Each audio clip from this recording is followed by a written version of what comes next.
cybersecurity, and data science. 2 years back, I don't even know what graphic design is. We have trained, we have built, we have tested, and we have developed. Our digital transformation ensures that every citizen, regardless of location, is connected, empowered, and included. We invite you to join us on this transformative journey. We build smart solutions, interfacing the physical world with the digital world, just connecting our devices, making them smart, and automating them, making decisions on their own. Together, let's shape a future where technology uplifts every life in Katsina and beyond.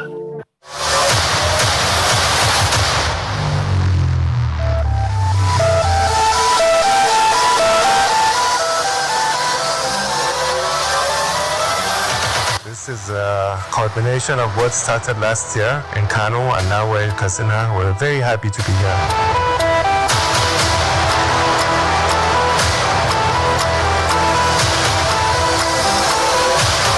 As a business, you can never be non-compliant with the government. So that is what brings upon policy formulation or influencing change of policies.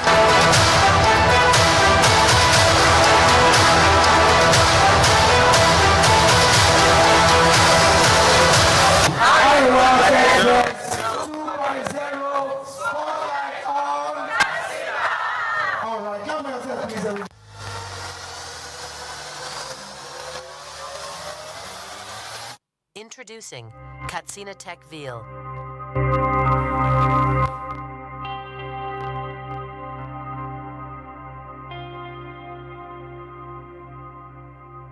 Katsina Tech Ville is a bold new vision for innovation, sustainability, and technology in northern Nigeria. Envisioned as a smart high-tech village, this development is designed to become a thriving hub for startups, digital creators, researchers, and investors. Katsina State Institute of Technology and Management as the Techville Hub because of existing infrastructure supports, quick deployment of Techville components, and proximity to key commercial hubs and Katdijk Tea. As a pioneer for digital transformation and crafting, Katsina's digital legacy, at the heart of the master plan is a unique design language, a QR code. This globally recognized symbol represents encryption, data, and connectivity, and it forms the actual layout of the city. Each square block of the QR grid houses specific uses: tech labs, co-working spaces, startup incubators, residential hubs, green parks, and public plazas. The result is a modular, future-ready city that balances identity, innovation, and growth. Katsina Tech Ville is designed to attract talent and investment from across Nigeria and beyond. It provides secure, smart infrastructure that operates around the clock while promoting sustainable living in one of the hottest regions of West Africa. The Tech Ville integrates high-performance design, smart mobility, and clean energy, all tailored to the local climate and culture. One of the project's most defining features is its renewable energy strategy. Katsina enjoys some of the highest solar radiation in Nigeria, and the city takes full advantage of this. A total of 10,000 square meters of roof area will be transformed into a giant solar farm. This system will produce approximately 9,900 kilowatt hours of clean electricity every day, more than 3.6 million kilowatt hours per year. This energy will power everything from tech infrastructure and labs to lighting and electric vehicles, making Techville one of the most energy-smart developments in the region. Mobility within the city will also be powered by innovation. Microelectric buses, developed and assembled within the tech city itself, will serve as the primary mode of transport. These locally manufactured, pre-programmed electric vehicles will follow the grid layout, offering smart, clean, and efficient commuting for residents and visitors alike. The Katsina Techville ecosystem embodied 4 pillars of growth. 1. Talent development and workforce upskilling. Coding boot camps, AI and blockchain training, tech apprenticeship and job placement programs, women in tech and persons with disabilities initiatives to promote inclusion. 2nd, startup incubation and investment hub. Dedicated accelerator and co-working spaces, access to global funding, mentorship, venture capital, and angel investor networks. 3. Smart infrastructure and digital governance. High-speed fiber optic networks, IoT-powered smart city solutions, digital ID, e-governance, open data and other DPI platforms. 4th, digital-free zone for innovation and tech-enabled businesses. Katsina Techville is also designed to be digitally secure. Smart surveillance systems, biometric access controls, and blockchain-based data protection form the backbone of citywide safety. Technology is not just layered into the city, it is built into its foundation. The expected impact is significant. Over 5,000 high-value tech jobs will be created. More than 3.6 gigawatt hours of clean energy will be generated each year. A local electric vehicle ecosystem will emerge. And most importantly, Katsina will rise as a digital leader and a beacon of innovation in West Africa. This is not just a smart city, it's a smart future. Katsina Techville is a place where innovation meets tradition, where energy is clean, and where the next generation of African tech leaders will rise. Katsina Techville, designed in Nigeria, built for the world.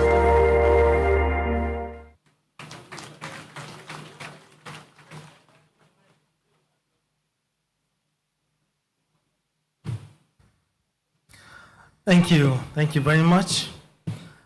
Obviously, you can see the result of a visionary leadership. Please let's appreciate His Excellency Malam Diko Umaru right now for supporting these kind of initiatives. Your Excellency, while you were on the way, part of the things that were queued up to take place includes a brief Q&A session with the audience, just a litmus test as to how well they have received the information. And some generous captains of industry have made a donation of 300,000 to share to those that win. So each winner of each question, round of question is 30,000 naira. So at intervals, we are going to be doing that. But for now, we are going to quickly witness a demonstration of a magic trick by the famous Marafa, the illusionist, all the way from Kaduna. And we are going to give him the floor for 5 minutes. Let's see the kind of tricks, if he will be able to trick some of the intellectual people in this room. Ladies and gentlemen, please, put your hands together for Marafa, the illusionist. Thank you. Thank you.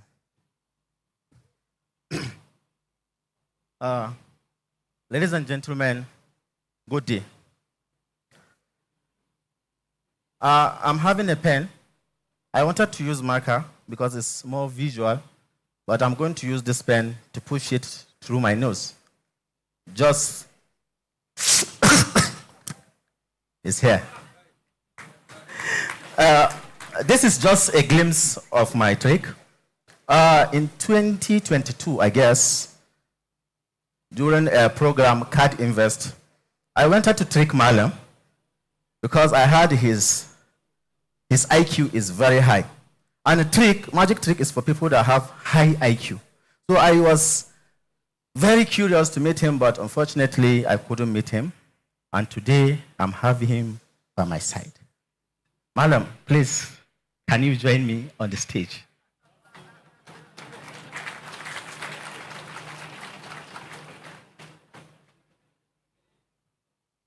Thank you, sir. So, I want to try this trick. I want you to choose a number. It's a test, actually, to test the IQ. Choose a number from 1 to 10. What is the number? 7. You see, I'm holding a card here, and automatic is 7. So I already knew he's going to pick 7. In fact, I was so sure he's going to pick a 7. I wrote it, which I have here. But by the way, I want you to sign here.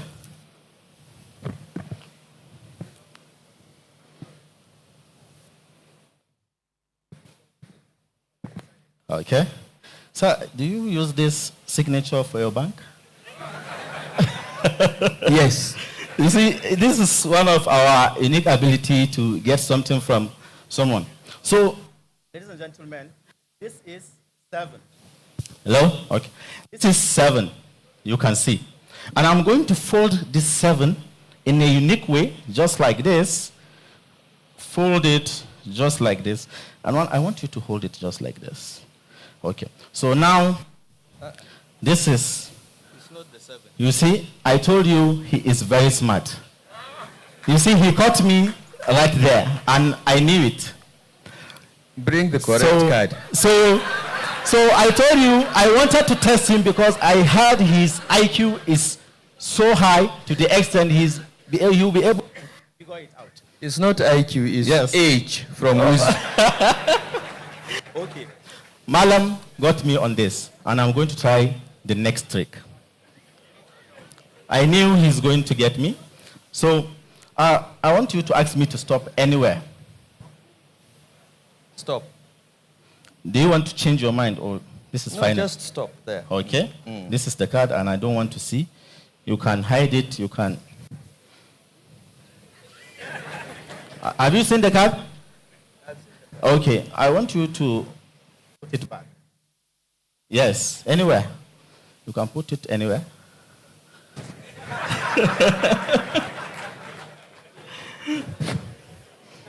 Okay. You can put it anywhere. Let me hold this for you. So anyway, you can hold the card and shuffle it. This is one of the most challenging tricks I've ever done. You want to shuffle? No. Okay, I don't you want are to okay. shuffle. I'm okay. Okay. Like I said, this is one of the most challenging tricks I've ever done. And let me see if I'll be able to find this card. Yeah? I think your card is black. Are you sure? I'm going to reveal his card now. Sound. Hello? Hello? Okay. Okay, let me use this. So I'm going to find his card. And I hope I get the card right. Is this the card? 8. It's not the card. This is not your card. He got me again. Okay. I can tell you what my card is. Oh, no, there is no need. You can hold this for me. Well, let me check. You said this is not a card. Are you holding your card? Are you holding your card? I'm holding an ace. But this ace is red, mine was black. Actually, Marlon is holding A of diamonds. And you know he's not so familiar with card, but I'm sure that is the card you are holding. That was ace of, it was black. It was black. Okay. Not red. Not red. Okay. Like I said, Marlon IQ is very high, and please a round of applause. Yes, thank you, sir. Please, you can have your seat. And this goes for my final trick. This is my final trick. This trick is very simple, and anyone can join. Please, come over.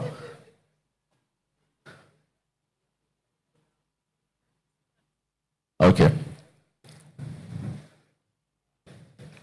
So for sure I'm going to, so I have this ability, and one of my ability is to sense card.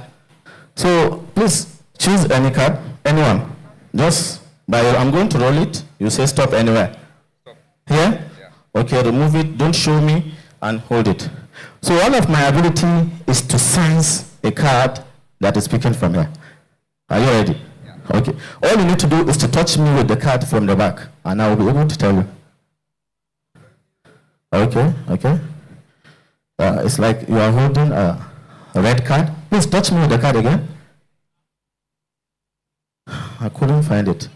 But you looked at the card, right? Yeah. Okay, from your eyes, I'll be able to see the card. 1, 2, 3, 4, 5, 6, 7, 8, 9, 10. Oh, he picked 10 of diamonds. Show it to everyone. 10 of diamonds. in most cases, if I perform my trick, a lot of people do ask, are you from Lagos? Do you usually perform your trick there? I said, no. I'm from Katsina State. I'm the only magician illusionist in the whole of AREWA. And I'm from Katsina. So please a round of applause for me. So I'm going to give you 10,000 naira. This is a free something. And this is your card, right? Yeah. 10. So I want you to hold this for me. Hold it. So I'm going to show you this card only 3 times.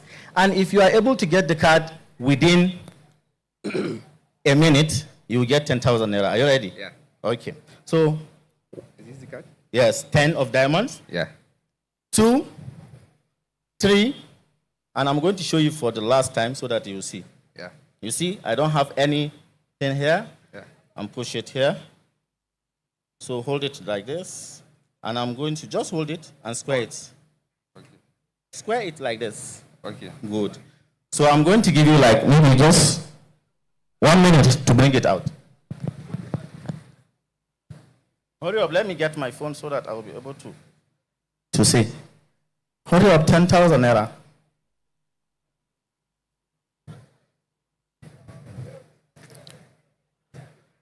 You couldn't find it? It's not there? Okay. You can't get 10,000 from illusionists just like that. So I met you yesterday in my dreams, and we talked, and you gave me a card. Check my pocket.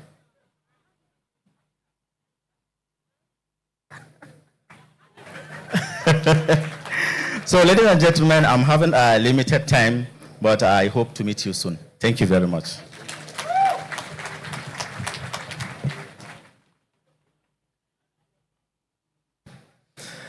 A round of applause for Marafa, the illusionist. I actually introduced him and I said he was from Kaduna. I didn't know that he's from Katsina. We are proud of you, Marafa. Thank you very much. Excellency, I'm now going to invite one of the co-founders of a startup that is a trailblazer in the world. And this startup is co-founded by an indigene of Bakori. They are going to come up and do a short presentation. They are also one of the key sponsors of this event, which is Pseudo Africa. Please put your hands together for Kabiru Shitu. Thank you very much. No, I'll probably be. Your Excellency, the Governor of Katsina State, Dr. D. Korada, Your Excellency, the Deputy Governor, Your Excellency, the conveyor, and all dignitary here. Good afternoon, everyone. My name is Kabir Shitu, and I'm co-founder of Pseudo Africa. Before I do this, with most of the discussion that have been going on since yesterday and even earlier today with Inyi, there's one thing we need to take away, that data is very, very important. Registration of our citizens is very, very important. And I hope the policymakers here available are going to take this away. Thank you very much. As Pseudo, our major work is to help other fintech or financial institutions to issue card. That's simply what we do. And 2 years ago, we had an issue. I think that has always been how we innovate.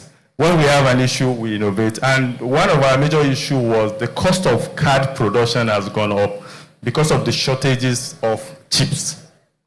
So the major country, the developed country, will prefer to use chip for maybe IoT, EVs, and all, rather than just using it on the payment card.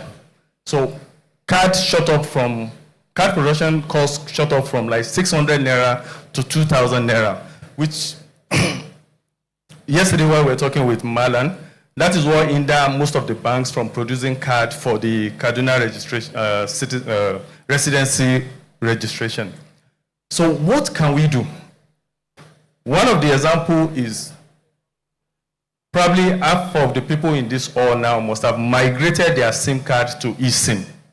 So instead of producing SIM, the phone producers have gone ahead to make it such that you can actually program your SIM on your phone without a SIM card. So how can we do that with payment card? And that is what we've done. I'm going to show you what happens. So let me give you some few quotes. According to CBN, in the financial landscape, banks and financial institutions must adapt to changing customer expectation and technological advancement. Our digital card issuance solutions offers a seamless, secure, and cost-effective way to provide customers with instant access to payment solutions, fostering enhanced user experiences and operational efficiency. Why? What are we talking about? Why do we need to do this? High cost of production and delivery, long wait time for issuance and replacement. If you enter bank now to replace your bank, it might take you 1 week to get another card. Environmental concern. Everybody's running away from maybe extracting plastic or want to be environmental friendly. Virtual card often unusable. So we have physical card and virtual card. If you have a virtual card, that means you can only use it on the web. You cannot go to a POS or an ATM to use a virtual card. So how do we bridge the virtual card and physical card together? Security risk. Somebody could take your card and use it as well. Bad user experience because of delay and inefficiencies. The shift have moved to digital payments. In the US, in the UK, and most of the European countries, you only need to tap your phone to make payment. But in this world, we still carry ATM all about. I'm very sure a lot of us have like 4 bank accounts, so you need to carry GT Bank, Save Heaven, MoneyPoint, OPay, all about. Non-cash payment in Nigeria is growing rapidly. We still carry the whole data that a lot of transactions still happen with cash. But the transactions that happen with cash now are very large transactions with maybe traders in Kano that needs to see his cash before giving his product. But most payments go either you enter a store and do transfer, or you use a POS with your card and go away. Global trend. Digital card adoption is increasing due to convenience and security. That's just the simplicity of what we've done here. Introducing our digital first card, and that's what we call it, because we are the first to do this in Nigeria, is instant. So imagine you opening an account with a bank instantly, and you can actually have a card provisioned on your phone. And with that, you can tap on any terminal, any ATM, and get cash or do your transaction. It's secure and accessible anywhere, because most of our phones are securely locked, either with PIN, face, or our fingerprint. So it is secure.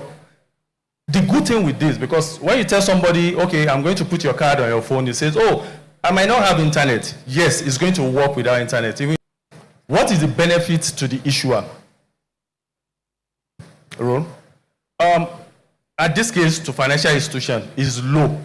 But an example, if I have to put this to, say, card digital residency registration, that means you don't need to spend any money to issue card almost instantly. As you register the citizen of the state, you can issue them card which will serve as an ID card. It can serve as anything you want it to serve as. Improve customer satisfaction, scalable for future-ready payment solution, global reach, and up to 30% increase in transaction. For the security, because like I said last night, we are a bank, aside being a fintech, all our things are encrypted, so we are PCI compliant. Even if you have to keep the data of the citizen, we are PCI compliant. We are certified with data protection, and we make sure we meet up to every international standard. As I speak to you, we're undergoing audit of ISO 2007, or what's it called, to make sure we reach international standard in everything that we do as Sudo. Fraud prevention, because it's AI driven, and everything is monitored, both the suspicious transaction and all.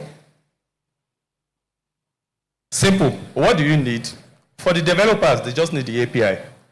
And developers too need SDK for those that will integrate this on their mobile app. And if you cannot do it, we can give you a white label for you to use it, either the state government, fintech, or financial institution. It's cloud-based, so it's much more secure. It's PIN protected. You have your PIN to do your transaction. Dynamic CVV. This is a bit technical, so I'm not going to bore you with it. And it's time-based. So each transaction is attached to a time. After 3 seconds, this transaction cannot go through again, except you generate another code. So it makes it secure. Simple way to integrate. From financial institution or whoever, integrate our system, and immediately you can issue your card. So which make you, under a week, you should be able to issue card. You don't have to wait for card production. Please. So this is just simple, but after this, I'm going to show a little 30-second video to show you a practical usage of this. What I'm showing you now is not just the PDF presentation. It's something that is actually live. And I'm going to show you, please. Can you just play the video, please?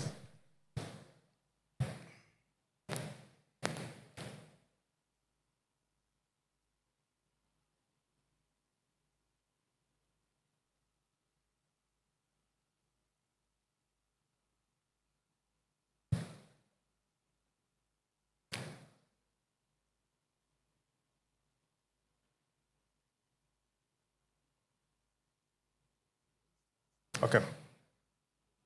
And manage transactions is changing, and if there is one thing we know, it's that the future of payment is digital. But here is the question: how do you stay ahead of this revolution? Introducing Digital First Cards, a game-changing, secure, and seamless digital card solution designed for today's fast-paced world. With Digital First Cards, no more waiting for days to get a physical card. Just instant issuance and immediate access to a new way of paying. Digital First Cards is also a win for your customers.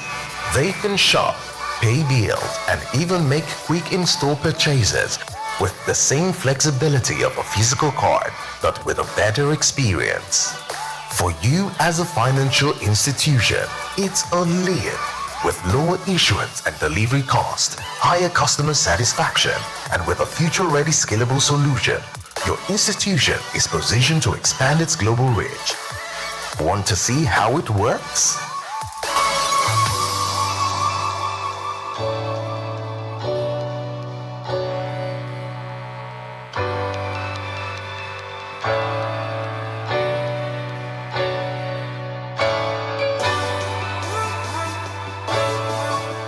The future of payment is here, and it's powered by Sudo. Yeah.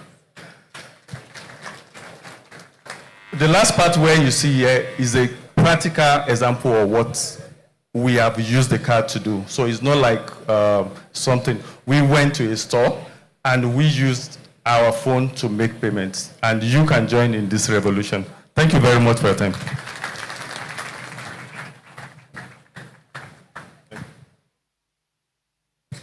Thank you very much. That's Kabiru Shitu from Sudo Africa. Please let's appreciate him once again.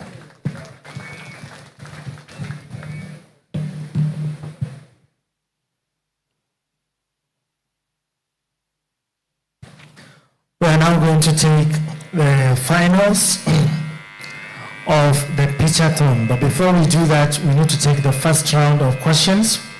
So please, the volunteers responsible should pick out 4, 2 females, 2 males, right? And line them up here. If you pass, you take his account details and then they'll go back. And if the first person doesn't get it, the next person should attempt. So let's start. Let's try. Please just raise up your hand if you want to participate. We want 4 people, 2 ladies and 2 gentlemen. All right? 2 ladies and 2 gentlemen, please.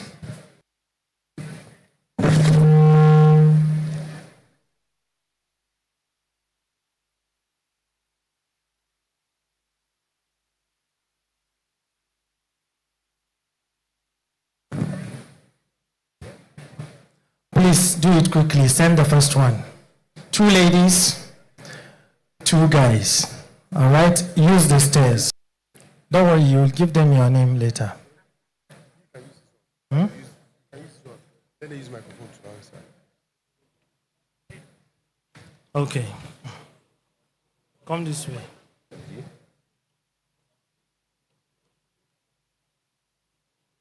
Okay, we need to get 2 ladies, please. 2 ladies. Somebody's coming. Somebody there. Okay, someone is coming. We want 1 more lady. All of them should go on stage at the same time. No, they should just stay here. So if the first person gets it, then all of you would go back to your seats. But if he doesn't, then the next person will attempt. We want to be very quick.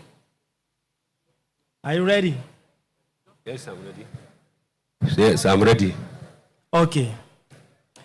The first question, how did Iyin Olua became an entrepreneur? Is objective. A, from cluster of startups and innovation. B, from jumping from one company to the next. C, through direct investment. B, through jumping from one company to another.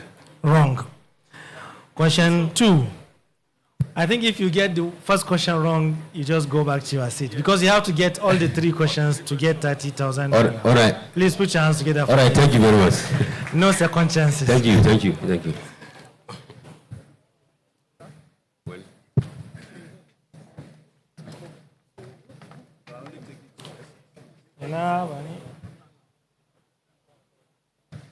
Give me the other question list. We'll be changing them. No one. All right. Are you ready? Yes, sir.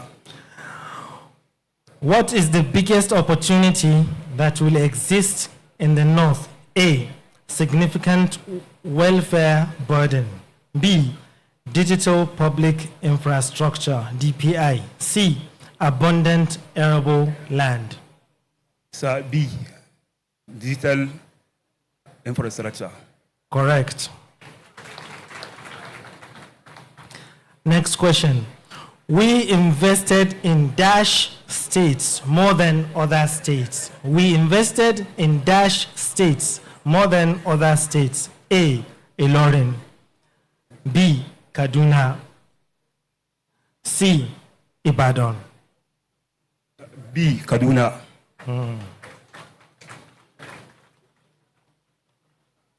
Correct.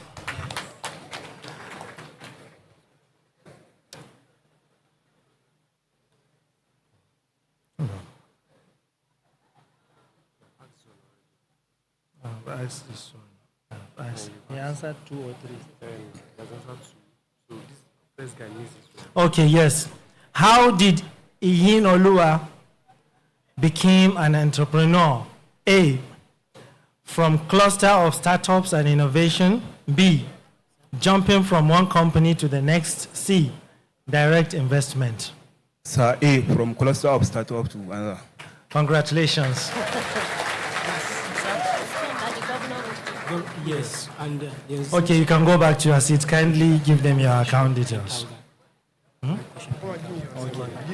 You've gotten his name and his account details. Okay, all right. Thank you very much.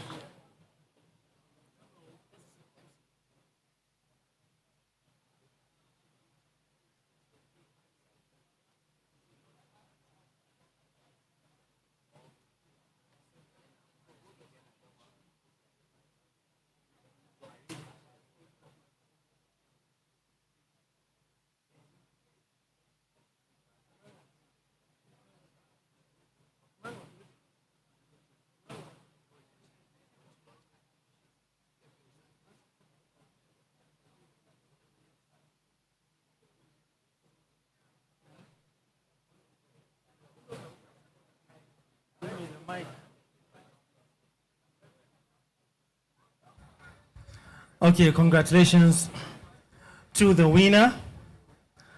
Ladies and gentlemen, please brace up because we are going to invite the man of the hour, our distinguished host, His Excellency, the Executive Governor of Katsina State, Malam Diko Umaru Redda, PhD, CON, to deliver his own address, as well as take the fireside chat, which is going to be moderated by our very own Halima Abdraouf. And he's also going to launch an initiative of his administration. So ladies and gentlemen, please, with a standing ovation, let us welcome His Excellency Malam Diko Umaru Redda, the Executive Governor of Katsina State, for his address and the other activities. Thank you, sir. You can sit down. أعوذ بالله من الشيطان الرجيم. بسم الله الرحمن الرحيم. اللهم صل على سيدنا محمد وآله وصحبه وسلم. Your Excellency, the Deputy Governor of Katsina State, Your Excellency, the former Governor of Kaduna State, and the organizer of this AREWA Tech Fest, and his wife, Haji Aisha, representative of the Governor of Zamfara State, members of the State Executive Council, innovators, entrepreneurs, especially Mr. N, who found time to be with us today. Alhaji Karemi also is here with us, and other very excellent entrepreneurs that are in Katsina today for this very important event. I will not end this speech without recognizing our own Nopal, who has championed the ICT revolution in Katsina State with his team, all his team members, young men and women from Katsina State. We are so proud of you.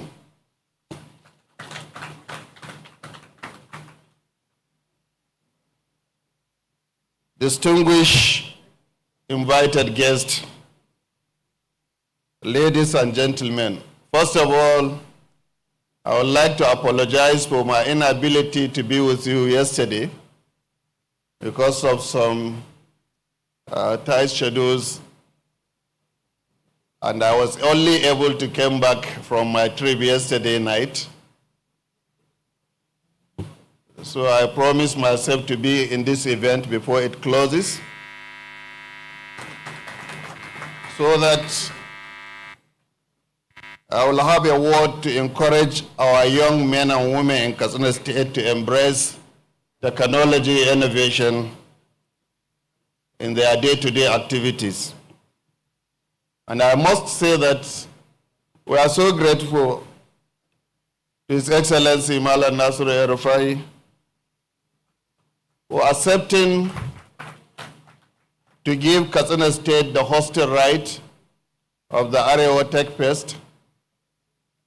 It started in Kano, and here we are today.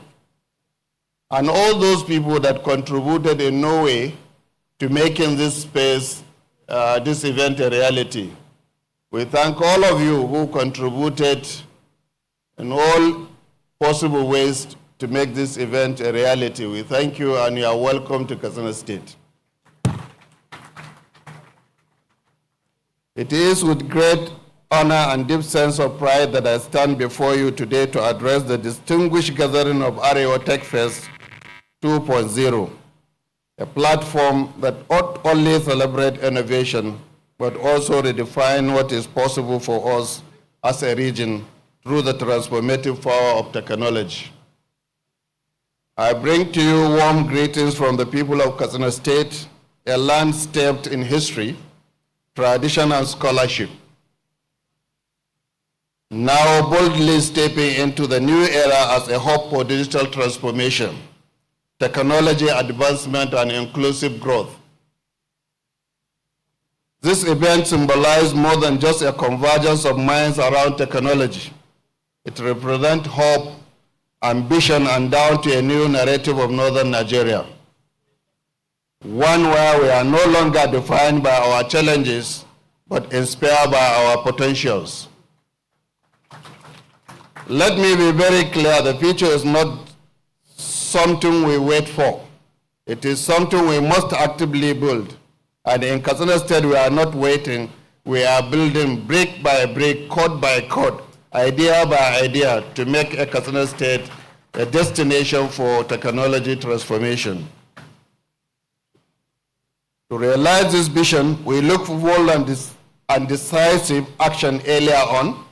One of our first policy decisions was a wave of right-of-way for the entire state. That has really greatly supported the state in this transformation. This was not just a symbolic gesture, it was a clear message to investors, telecom operators, and tech infrastructure providers. We understand that without connectivity, there can be no meaningful participation in the digital economy. Without access and opportunity remains a distinct dream of many. That is why we have laid a foundation quite literally by investing in fiber optic networks, telecom towers, and smart infrastructure that connects our cities, towns, and even remote communities in the state. But infrastructure alone is not enough. Technology must be accessible, understood, and utilized by the people it is meant to serve.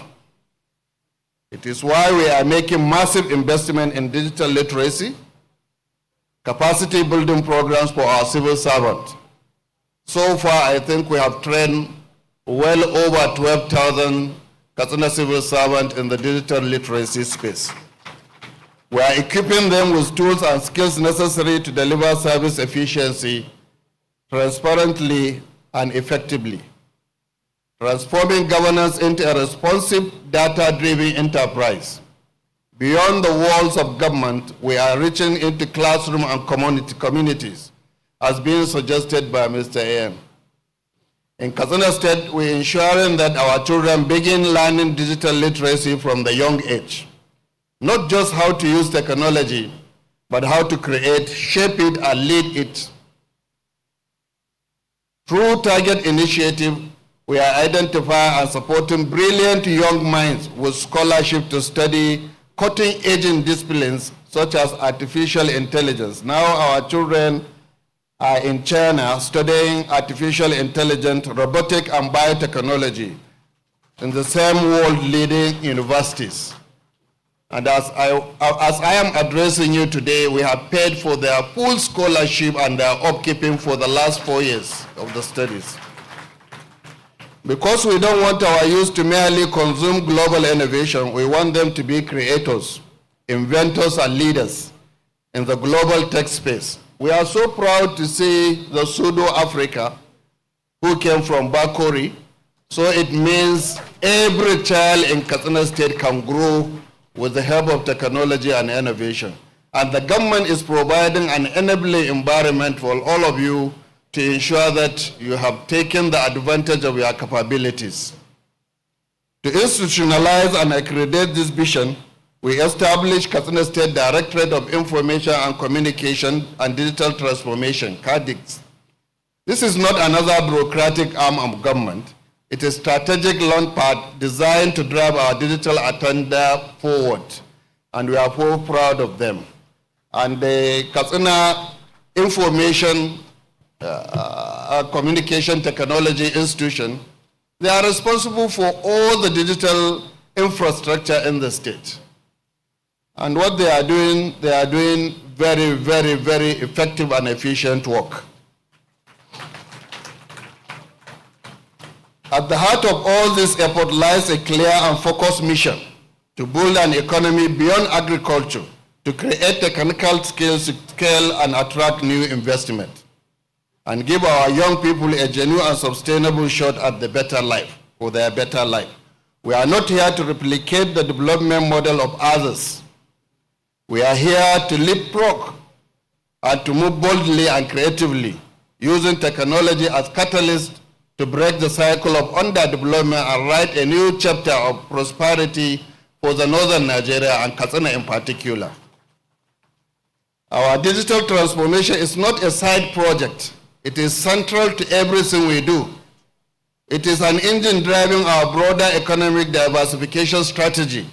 It is how we intend to generate revenue, create jobs, restore dignity, and propose to our youth.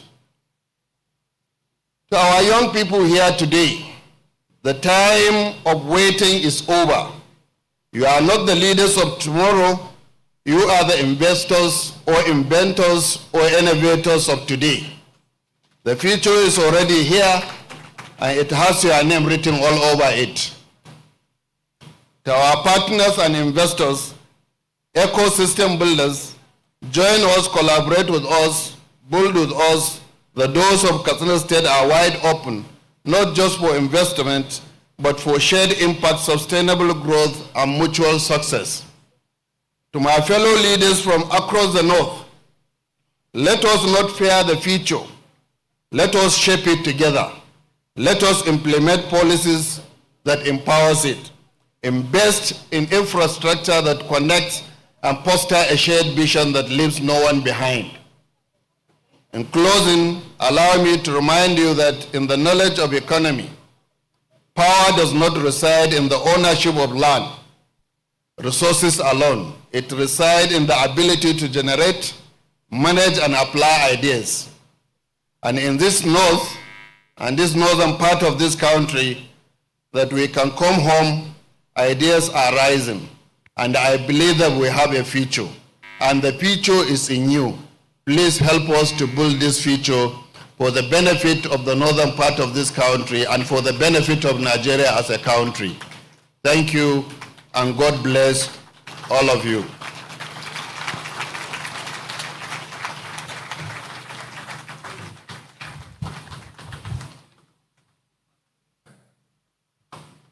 Thank you most kindly, Your Excellency.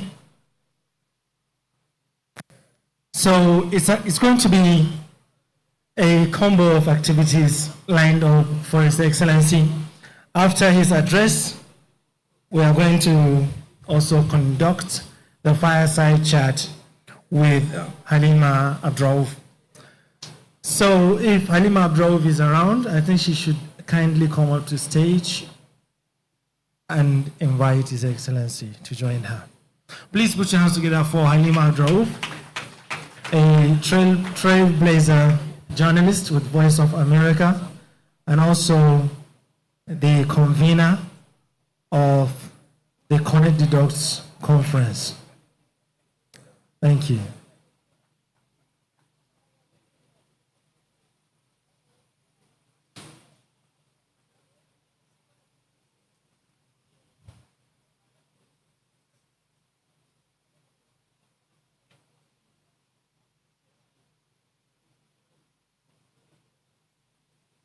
Please, let's appreciate Halima once again. Assalamu alaikum, distinguished guests. Your Excellency, sir, welcome to AREWA Tech Fest 2.0. Even with your busy schedule, you're able to make it. Thank you so much. And to all the distinguished guests present, my apologies. Let me stand on the already established protocol.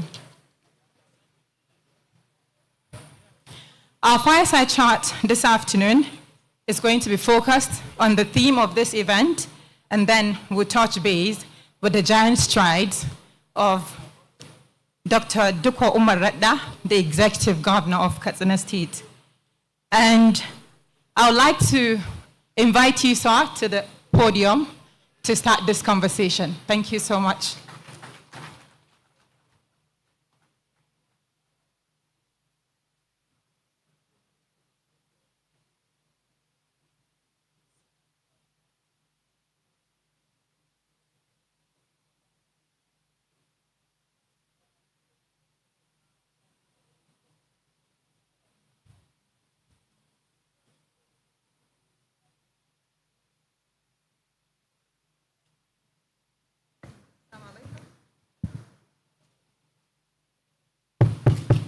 working.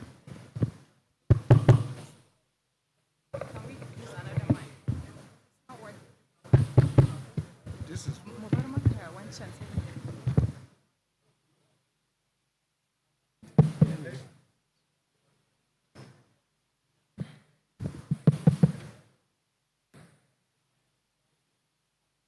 Assalamu alaikum once again. We're grateful for your presence, Your Excellency, sir. Dr. Alhaji Malam Duko Umar Radda, the Executive Governor of Katsina State. Our fireside chat is focused on the theme. Like I said earlier, we'll be touching base with some of your giant strides in the last 2 years as well. And our theme, or the theme for this event, Innovating for Impact, Technology as Catalyst for Economic Transformation, speak to the bold steps you've been taking since the past 2 years.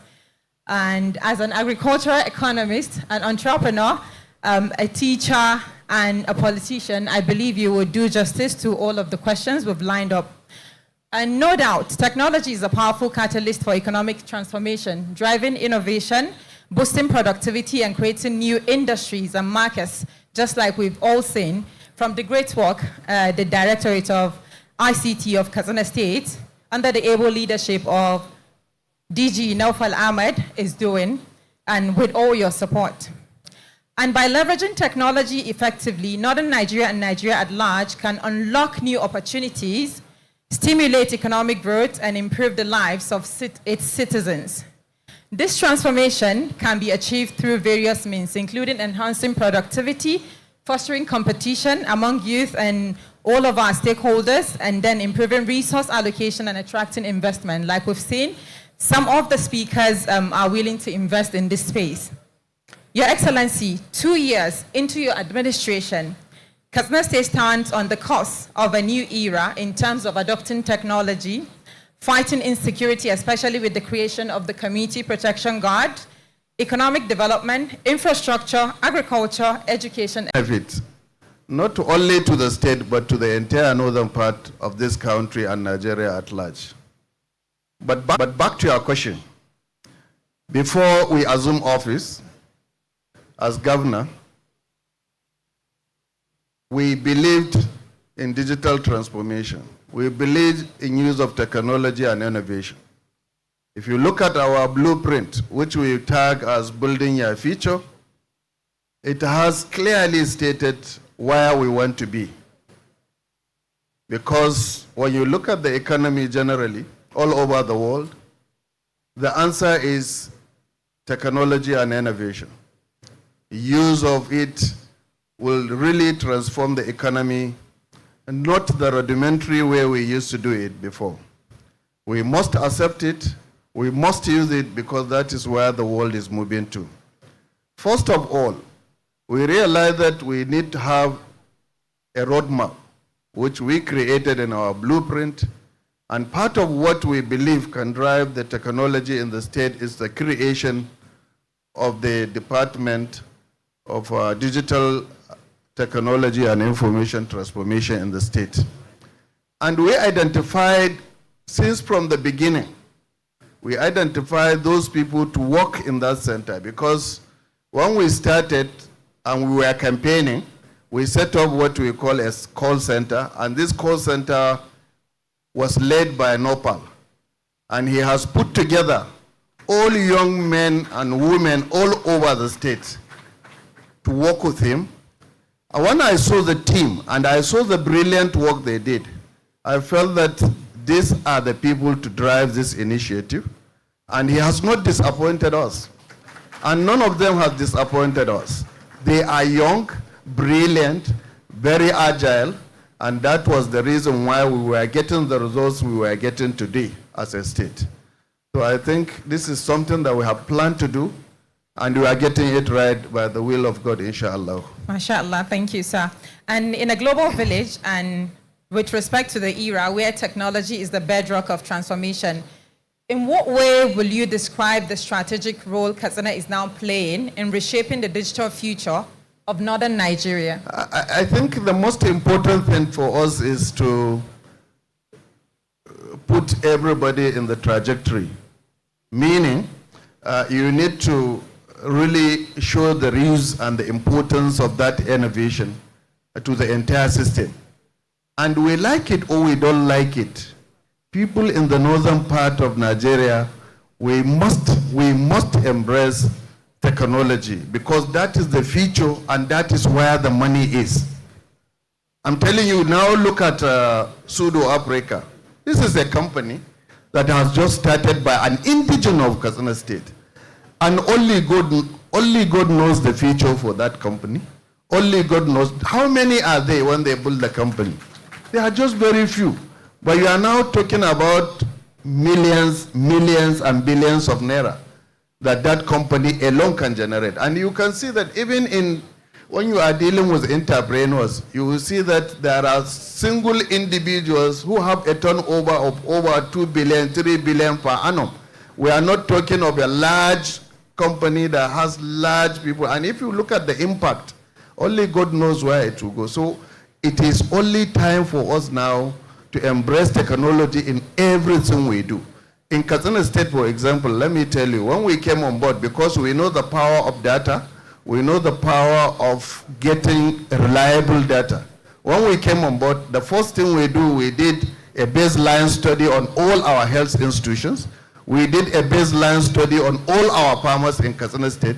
We did a baseline study on all our primary and secondary school facilities that we have in the state and the enrollment of all the students in the state. So, you know, these are the only way. When you have that data, it gives you ability to plan very well. It gives you ability to allocate resources to different sectors of the economy. So it is a must. It's something that we must do because the future of the world is moving in that direction.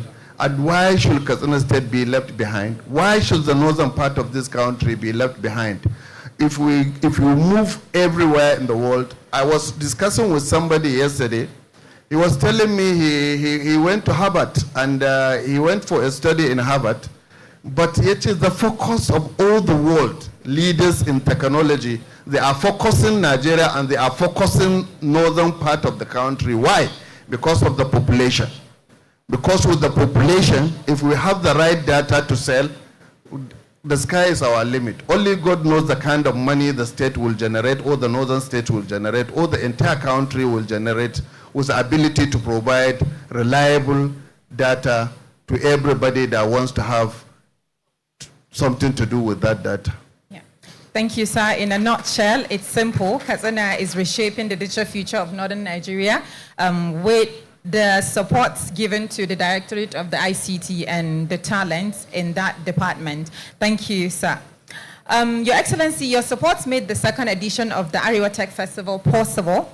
What does this collaboration with grassroots tech stakeholders say about your approach to inclusive innovation and public-private partnership? What we intend to achieve by hosting this event is to showcase what Katsina is able to provide in the area of technology and innovation, and to seek support and collaboration from the investors, from the entrepreneurs, so that they can come and invest and help us to build this future for our young men and women, because we can't do it alone. We don't have the capacity and the ability to do it alone. It needs a lot of collaboration, a lot of partnership, a lot of support, and this is a platform that gives us opportunity to seek for partners, to seek for investors, to seek for support, and together we can build the future that we all dream of. Thank you, sir. Your Excellency, can you share some key milestones or success stories that emerged from Katsina's investment in tech and digital infrastructure over the past 2 years? You know, you have to look at all the sectors. Let me tell you, we just recently, last year, launched what we call Katsina State Development, Katsina State Community Development. The initiative is meant to provide a platform for all the citizens to be part and parcel of the government. We created that, and we created community-level committees that takes representation of every sector or every stakeholder in that community. Why do we create that? So that we can give them a platform where they will tell us their needs. We will give them a platform where they can be able to take charge of government infrastructures in their communities. We give them a platform to take charge of education. Who are the teachers that goes to school? Who are the teachers that doesn't go to school? Who are the teachers that provide the necessary things that need? What is the school requirement in all the communities? We give them a power also to monitor how our dispensaries are being monitored in all our states. We have given them also a power to distribute commodities to those people that need to have those commodities. And all of these things that we are doing through the community development program, we are doing it through the technology. Use of all of them, we are giving laptops so that they can be able to communicate with the center. And they are reporting directly to the office of the governor because this is the direction we want the state to move on. And I am telling you, as at today, we have also implemented what we call e-health solution to all our major hospitals, so that no patient should move with file to another hospital. When they go to that hospital, they will have all their records available in those places. All these things that we are doing it in order to help enhance the technology, and with the right of way that we have given, now we are trying to connect all the 34 local government headquarters with this fiber optic. Why do we want to do it? So that we provide that enabling environment in the rural communities for the young men and women who want to develop their skills in that direction to be able to do that. All these things that we are doing is not something that you will touch and feel it. It's not a building, it's not a road, but in the future, the people of Katsina State will be happy with what we are doing because we'll move our youth to a trajectory that they will match with anybody and they can compete with anybody all over the world. Thank you so much. That's a giant step, Your Excellency. And I know that you've answered some of this, part of this question from your previous explanation, sir. I'll still like to say, with Katsina now attracting young innovators and startups, is your administration working on creating a formal innovation ecosystem, such as incubation centers or seed funding programs to nurture talents within the localities? I think it has already been presented here. We are trying to build a tech village. Becomes a thing of the past. In what ways will you integrate technology from surveillance systems to data intelligence into your administration broader strategy for peace and stability in Katsina, especially with the Community Protection Guard? I think we have gone so far in that direction because when we came on board, after the creation of Katsina Community Watch Corp, what we need to do was to create a surveillance system. That surveillance system can be able to monitor all the frontline local governments, monitor our forest, because as I speak to you today, we have installed a surveillance system in the state that it has no match in the whole of this country. I saw that technology in the office of the Director General of DSS when I was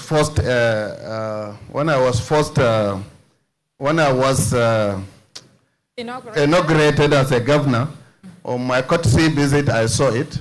And what we have today in our center is far greater and above the one we saw at the office of the DGDSS.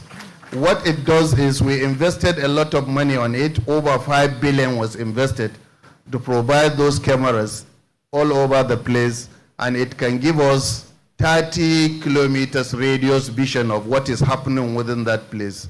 So, but I don't want to talk detail of the surveillance cameras and other things that we have done for security reason. But I'm telling you that we have really gone far in that direction. And my call is on all the governors. Not only, we should not wait, because when the president was in Katsina last time, he spoke about the use of technology to fight insecurity. And I think this is the only answer to this insurgency, because in Nigeria we have a lot of ungoverned spaces. And those ungoverned spaces, we don't have the men that can be able to man all those ungoverned spaces. The only way out is the use of technology. And if we embrace the use of technology as quick as possible, we'll be able to secure the life of our people and be able to provide a platform where each and every person can go about his businesses. Thank you, sir. We would like to know about results with the integration of technology in the fight against insecurity with the community protection guards. What are the glaring results as we speak? I mean, a lot is still going on recently that we learn about attacks in the northwest, Katsina, in the northeast, Borno, etc. What are the glaring results as we speak, sir? You know, insecurity is not something that somebody can fight it 100% and you see the result immediately. But as I speak to you today, go and talk to the people that are in Bazari, Ramusak and Karapaskari, and tell them and ask them what is the level of insecurity in those places. I'm not saying that we have fought the insecurity completely in the state. We are still waiting and there are a lot of challenges. But these challenges, we must put ourselves together, because what I'm saying is this is a collective responsibility. Those informants that are giving information to the bandits are living with us, are sleeping with us, are our relatives, are our sons, are our daughters. We must fight that. And if you look at the collaborators within each community, if we didn't fight the collaborators, if we didn't fish out the collaborators, if we didn't fish out all those people that provide information, we'll continue with this insecurity in this country, no matter the kind of technology we use. But the most important thing is a collective responsibility. It's something that we need to put all hands on deck to ensure that we provide solution and we provide an enabling environment for us to have peace in our society. But the use of surveillance system has helped a lot in fighting the insecurity, and we have aborted so many attacks with the use of technology. But you know, our major problem, especially in this country, is our response time. By the time you give information to the security agencies and the time the security agencies respond to those information is the challenge. So no matter the kind of technology you use, as long as we didn't increase and improve on our response, we'll never get where we want to be. You may have the information, but you may not have the will to fight it. So these are some of the challenges associated with the use of technology. As long as we improve on our response time, the better we fight and the better the use of technology in fighting the insecurity. Thank you, sir. That brings us to the, I think the topic that is like burning one. You just mentioned the turnaround time to respond to distress calls from localities that are facing maybe bandit attack or some form of insecurity. Do you think state police is a solution to that? Because sometimes taking the information to the federal level takes time, and that's where the delay comes. My position on state police is very clear. I am in support of state police, and I will support state police for a simple reason. Before now, I was one of those people that think that we should not have state police. Why? Because the thinking of the general population is the politicians are going to use the state police against their opponent. Yeah, I had that belief before. And when I came to the reality of being in the office of the governor, I now find it that it is necessary for us to have the state police. Why? They called me a chief security officer in this state. But I don't have the right to give directives to the army and the police. They receive orders from somebody. So even if I give orders to the police and the military to respond to anything, they must take orders from somewhere. Yeah. And if that somewhere they are taking that order does not agree with what the state security officer agreed on, they will not respond. They will be giving you excuses. They will not tell you that they are not going to do it, but they will be giving you excuses up to the time that you will realize yourself that they are not going to do it. So I think we need to take our fate in our own hands. We need to take our fate on our own hands. Like now, let's look at it this way. We created Katsina State Community Watch. I'm telling you, I may not be able to know the situation Katsina State will have been without those boys. Because these are people that when we call them, they will respond. When we ask them to go, they will go. Why? Because we are paying them, because we employed them. Secondly, I was thinking of that at the political front. But my thing is, we were all living witnesses in Nigeria.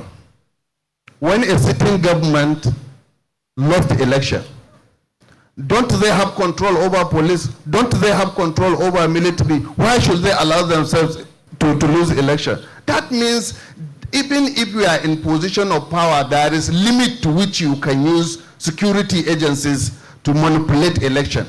There are limits. There are limits. So, but we don't have to we should look at the challenges around us now so that we can be able to fight those challenges, to be able to fight. Because I know even if state police are created today, tomorrow I may not be a governor. Even if I took advantage of the state police today, I may not be a governor tomorrow, and I may not leave politics. So that means that serving governor can equally use it against me. So, but what we need to do is to institutionalize institutions. Once we have a very good institutions in this country, there will be minimal manipulation by the people in authority.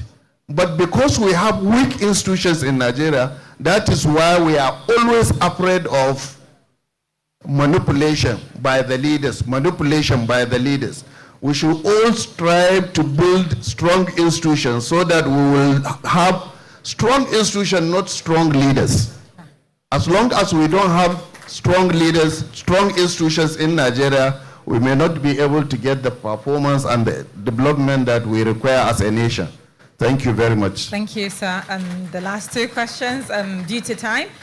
We're talking about your giant stride in the past 2 years. We want to know what transformational initiatives would be taken forward from now in terms of economy, especially due to the poverty rate that people are in and the situation, the current economic situation in Nigeria. And let's trickle it down back to Katsina. What are the new steps in terms of economy? What we did was we created Katsina State Bureau of Statistics. And we didn't just appoint anybody as a statistician general of the state. We advertise in the newspaper so that we get the right person. As I speak to you today, currently, they are going about taking the poverty index in the country, in the state, in particular. We are trying to know the information, because once you don't have the data, you may not be able to plan well. So we are in the process of taking off the data. And also we are trying to create state ID card for all the citizens of the state to fight insecurity, to empower people economically, and also to be able to allow us to distribute resources within the communities at an equitable distribution by the sizes of their population in each of the communities. Thank you, sir. And lastly, if you were to paint a picture of Katsina in 2030, shaped by the seeds of innovation you're planting today, what would that future look like? And to be all encompassed in education, economy, sustainable development, etc. My hope is it will be very bright. Mine is we are trying to build a system. We are trying to make very, very hard decisions. And we are trying to make a transformation on most of our institutions, the way we work, how we do it, our mindset, our attitude. This is what I'm trying to achieve as a governor, even if that is going to be the only legacy I will leave behind. I will strive to do that. And my hope is we will have successive governments in this state that will be able to continue from where we start and to build a brighter future for the youth of this state and for the people of the state and for the people of Nigeria in general. That is my dream, that is what I'm thinking about, and that is my hope. And I believe by 2030, we may have a very bright future in terms of information, technology, and innovation in our state and in the northern part of this country. Thank you so much, sir. It's been insightful speaking with the Executive Governor of Katsina State, Dr. Duko Umar Redda. And we believe that we'll be looking out for all of the things that you've mentioned in continuity and see what 2030, inshallah, will look like in Katsina. Thank you so much, sir. Thank you very much, Adela. And now His Excellency is going to launch the initiative. Please. They said there's an initiative that will be launched.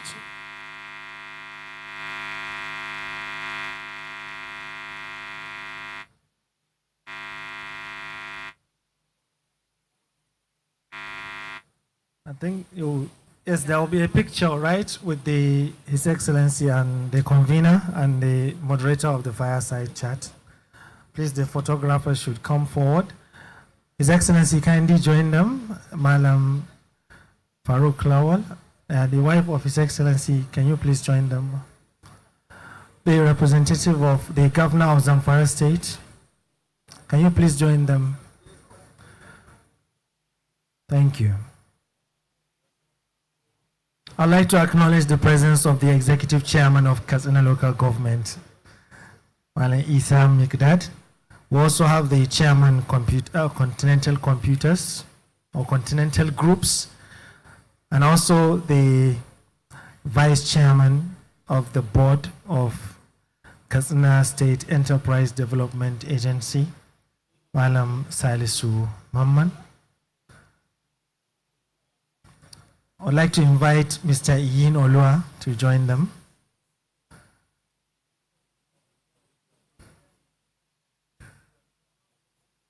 Thank you. Thank you very much.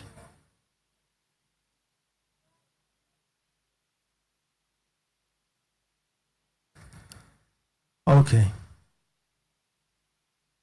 Okay, thank you. Please, photographers should kindly go back to their positions. I think, yes, the startup bill. His Excellency is going to be launching the Katsina State Startup Bill. I'm very much aware that this bill has passed through readings in the State Assembly, and I think the public hearing has been done. The startup bill is a domestication of the Nigeria Startup Act, and His Excellency, it has been assented. Okay, please put your hands together for His Excellency for ascending to the startup bill. So it is now officially a law in Katsina State. So all startups, all the actors in the tech ecosystem are going to be compiled by this bill. I believe the forum is going to be created and the Startup Council is also going to be established. And you know, it is on for the startups and the ecosystem in Katsina State. Thank you very much and congratulations, Your Excellency. Katsina State is one of the few states to domesticate the Nigeria Startup Act.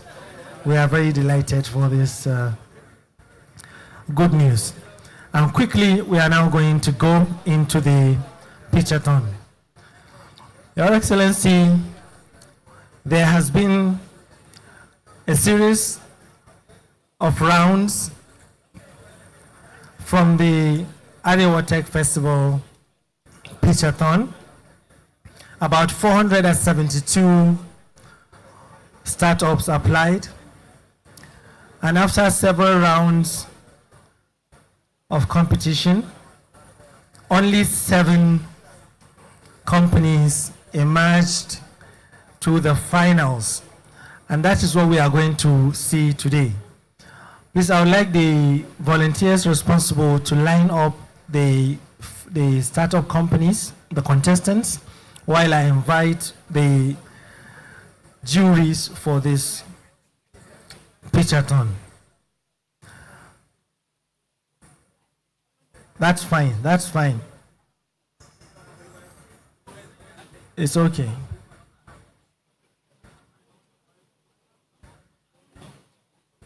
It's okay. Okay, I'm going to start by inviting the judges.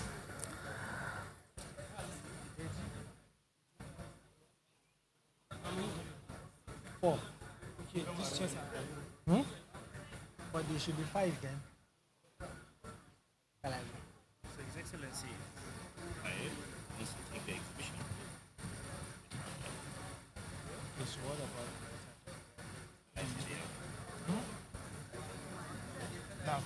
you still going to? Yes, let's do it.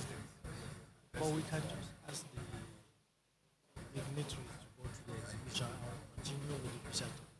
Then while you are welcoming them, let the dignitaries, it's important. Okay. Let them go to the exhibition. Only the VIPs. Yeah, only the VIPs.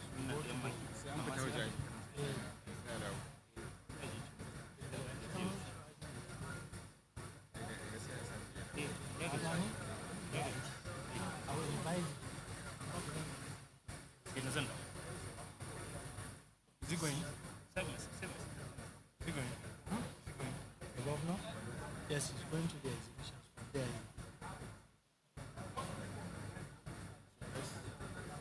I'll invite you and then ask Khalid to lead His Excellency to the exhibitions while we are doing the total planning. All right. I'll start by inviting Mr. Issa Raphael. Mr. Issa Raphael, the MD CEO, Chris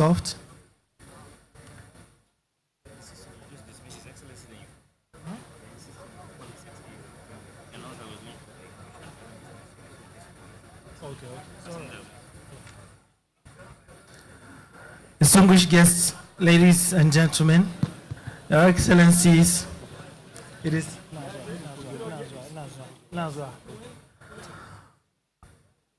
is now time we invite His Excellency to the exhibition booth. Please, only His Excellency and the dignitaries will go visit the exhibition booth because we are going to continue with the pitchathon here. That's the finals of the weeks-long pitching competition that has been carried out by the AREWA Tech Festival. So,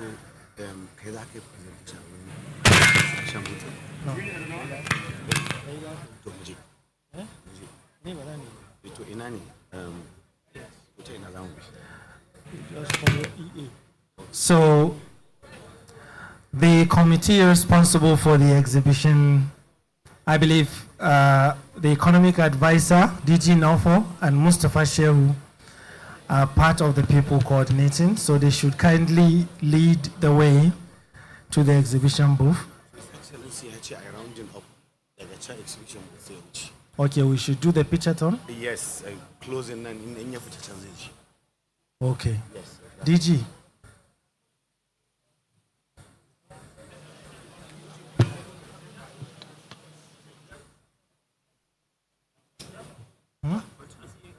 Continue. Okay. But make it snappy this one so that it will be. All right. Thank you. So I'd also like to invite the DG Nofo to as part of the judges for the pitchathon. Please put your hands together for Naufal Ahmad.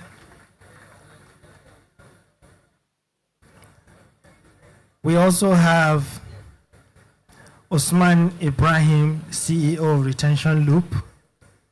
Osman Ibrahim, CEO Retention Loop.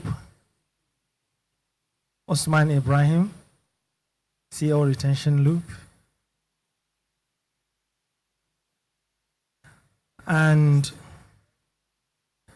there is Faiz Muhammad, Executive Director of Blue Sapphire Hub. Faiz, please put your hands together for Faiz Muhammad.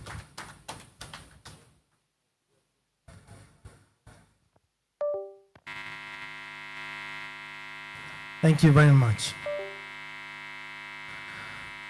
Your Excellency, the AREWA Tech Fest pitchathon started a while ago, and about 472 companies applied.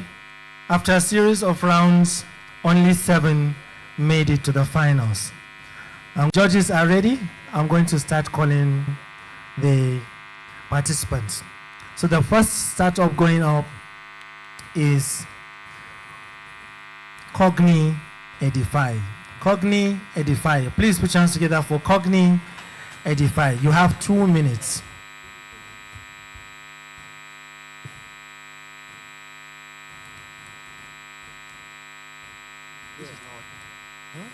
What?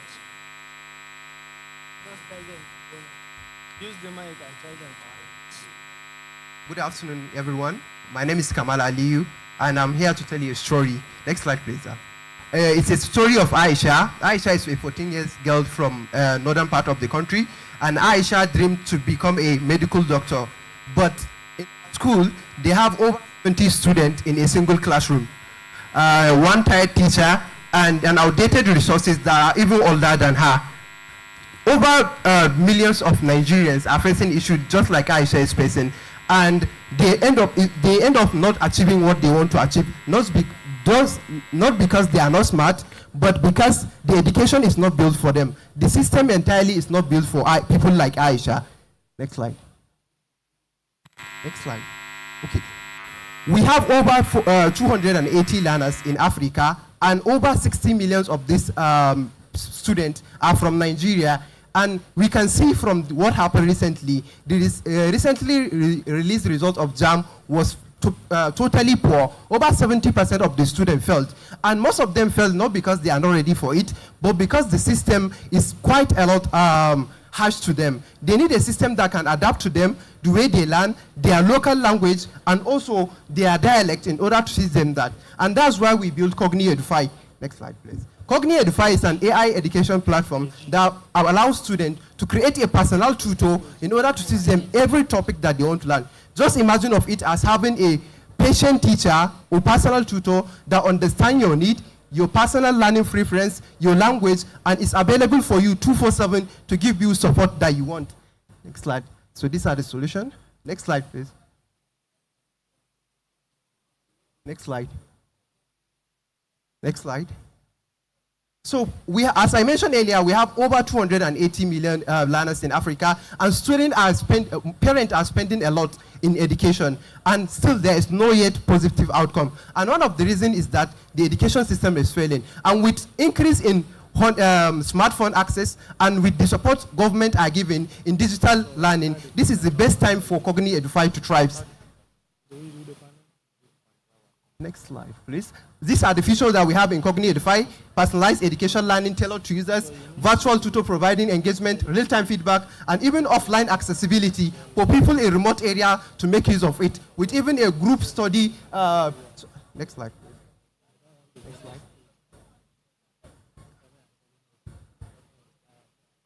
So far, we secured a partnership with Google Developers Group of Ahmadu Bello University Zaria, and we recently been admitted into Microsoft Founders program in order to scale our solution. And we have over 100 testers testing our platform and giving us feedback. And the exciting part is that we have over 85% engagement in the platform.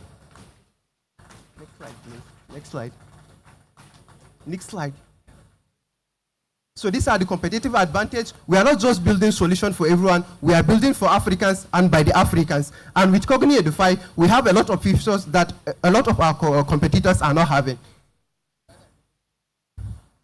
So we are going with partnership with educational institution that, as we mentioned earlier, one of the partnerships we recently have is GDG on campus ABU, and we are going to collaborate with NGOs, government, as we all know how government is making effort in digital transformation on education and every other sector that we have. And also we are going to utilize digital marketing in order to boost our presence according to platform. Our team are lean, hunger, and battle tested. We are all experts across our field. I oversee the development of the software and the AI part of it. Mubarak handled the operation and business strategy. We have Abdulaziz, which handled product management, and we have Nabila here, which is our learning and information manager. And we are under at some advisory board. MB Muazu, which is a well-known professor from Ahmadu Bello University Zaria, is also the African manager for Huawei for his technology and driven. We also have Dr. Yusuf, which is an educationalist. He is also a PhD holder. Next slide, please. So we have project over 20 million in revenue in the next 2 years, and we are raising up $50 million in order to scale our solution, provide cloud infrastructure for our solution, and also increase our users and provide a lot of source for that. And this is how we project the financials. Next slide. Next slide, please. So I will end up with the story I start, story of Aisha. Aisha don't only need a miracle. What she needs is a system that. Okay. Last slide, please. Previous. So as I mentioned, we are asking for 50 million to scale our operation, and 10% of this is going for operation and legal, including intellectual property and other registration, 30% for product development, that's so as to enhance the product that we have currently, as we have a beta version now, 25% for marketing and customer acquisition, and 20% for team expansion, and 15% for our AI infrastructure and cloud services.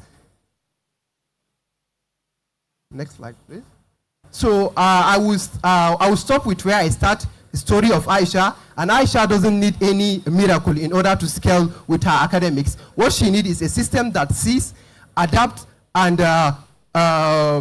stick to her, available 24/7 whenever she is needing it. And that system is Cogni-Edify. We are not just building an education platform. We are unlocking the potential of Africans, one learners at a time. Thank you.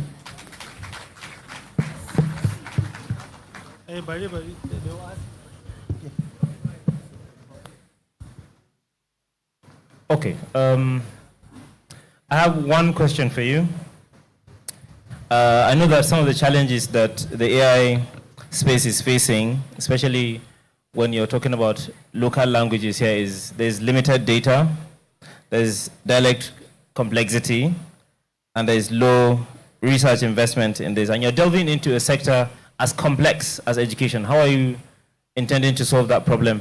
Right. Because you said you were going to make educational content available in local languages, and Hausa is included. So I don't know how you answer. Thank you so much for that question. So the major action that we take on that, what we are working with currently, is that we secured partnership with Department of Hausa and ABU, and it's for them to provide some data sets that they will have. And we are currently fine-tuning a model called ORIP AI. You can search for it on LinkedIn. It's a model that we start that will be powering Cogni-Edify as we scale up. And that model, we are fine-tuning it on African data set, not only language, but our culture, so as whenever you are learning, you learn from, not like really just translating the content for you directly, rather it will make use of your culture to teach you that. So that's one of the measures that we take. And recently, I can say, the fine-tune model that we, the model that we fine-tune is doing great. You can search for it in Hugging Face and LinkedIn, as I mentioned. Just search for ORIP AI. So it's a model that we are fine-tuning, and it's built on Llama model, Llama 3.3 model. We are not training model from scratch. We are fine-tuning existing open source models. Hello. Thank you, Codify. An excellent idea. Don't mind my voice. I lost my voice yesterday. So, yeah, you made mention of 180 users, right? Yeah, over 100 users. Over 100 users. And your revenue? Our revenue generation model is through one, actually, the subscription, but we all have a freemium model where you can have access to the platform free without paying anything. Then some of the premium features that you have to subscribe, which are currently not out there, because the reason why we have that is that all the users that we have now are people that we have in our community as testers, testing the app and giving us feedback on what we should improve and what we should maybe remove entirely from the app. So as before we move to market, we know what we are taking to people. So you are B2C or B2B? So we are both B2B and B2C.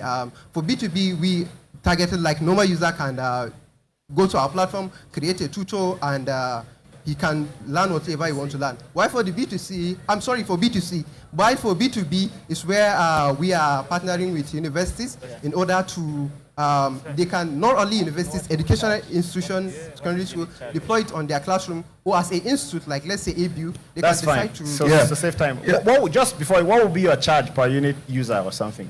Pardon? Yeah, Your charge per unit user, what would that look like? So for B2C now, how much are you charging 5,000 them? naira. And you made mention of 5,000 universities. naira.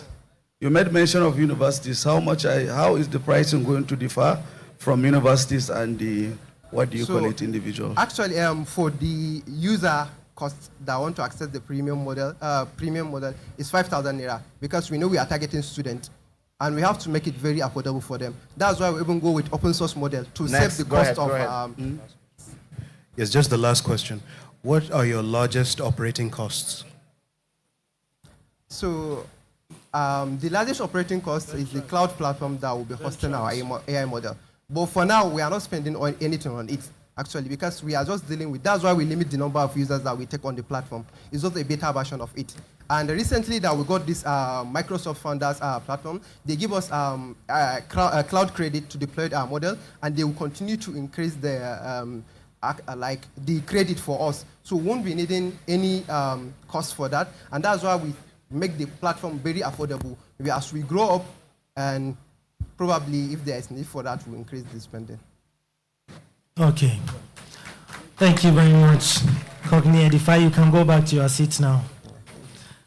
Hand over the mic.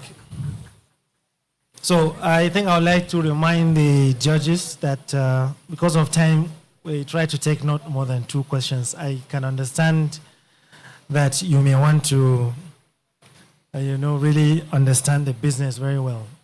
So please, maybe if it's a blanket question, you put everything there, they can answer. Next is Veltrax. Please put your hands together for Veltrax. Veltrax, kindly know that you are being timed, and also timing is part of the scoring criteria, and you have not more than 2 minutes. Thank you.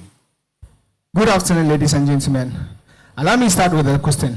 Sir, as a DG of CADICT, imagine waking up to the news that 200 devices that CADICT has deployed across federal and state MDAs were missing. It's devastating. And His Excellency has just confirmed that Katsina State is giving out laptops to staffs, desktops to field offices.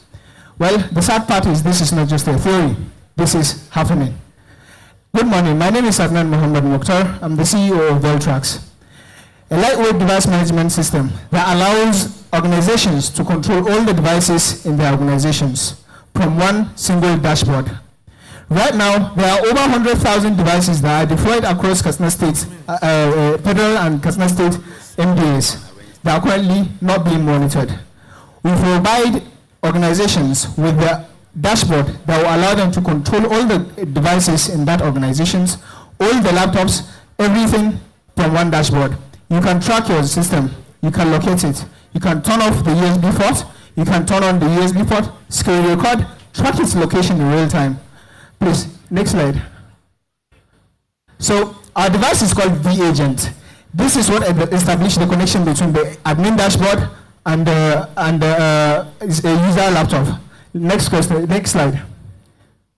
So this is how it works. From the dashboard, you can turn off a laptop remotely from the comfort of your office. You can track its location, put it on lockdown, and the rest of the things. Next slide, please. So, what is the market opportunity? As I mentioned, there are over 100,000 devices deployed across federal and state MDAs that allows you to, that are currently not being monitored. And there are over 17,000 devices that are SMEs that are relying on devices for their day-to-day operations. Next. Next slide, please.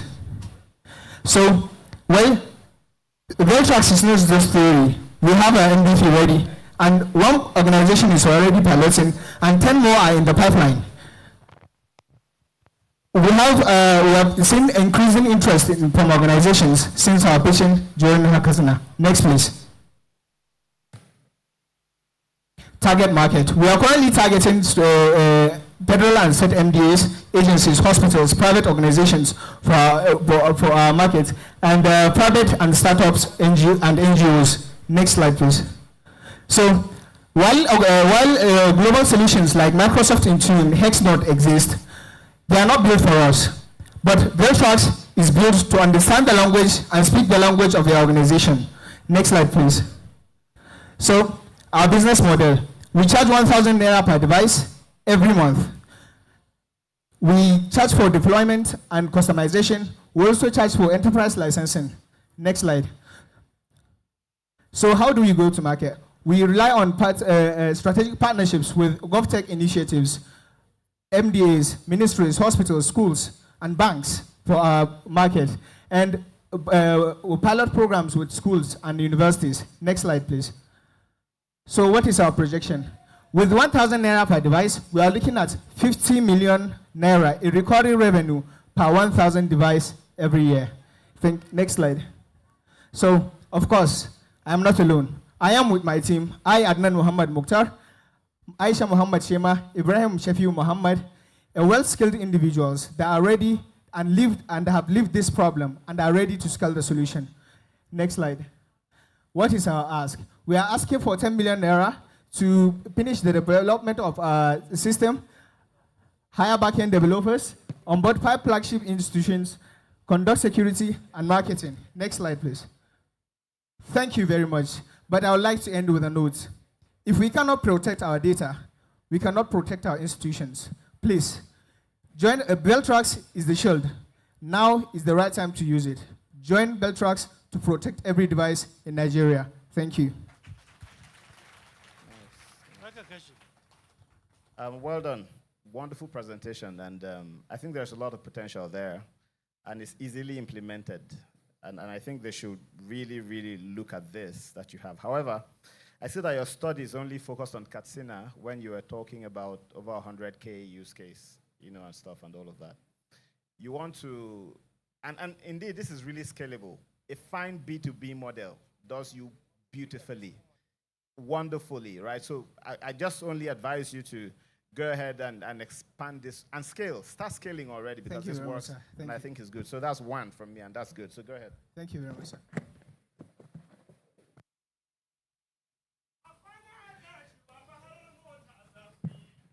So excellent work, Adnan, and Thank you the very rest much, of your sir. team. Thank you very much. I only have one question, really.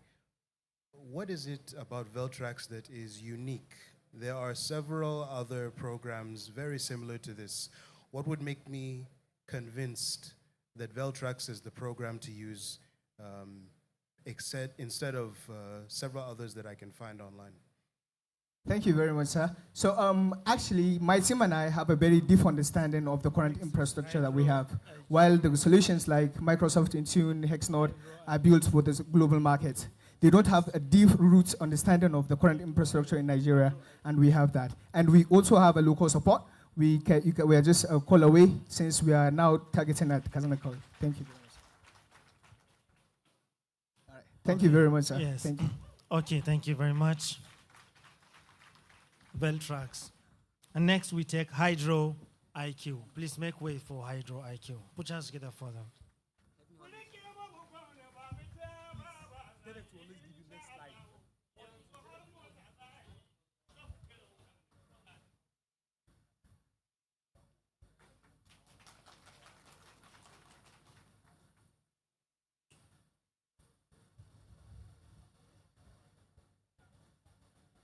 Okay, I think they have a prop and it's coming up. Please make space for the prop. Please move gently, don't...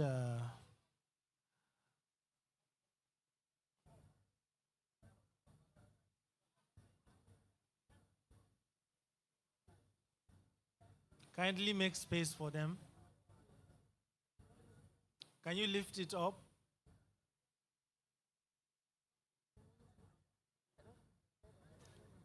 Please kindly make way for them.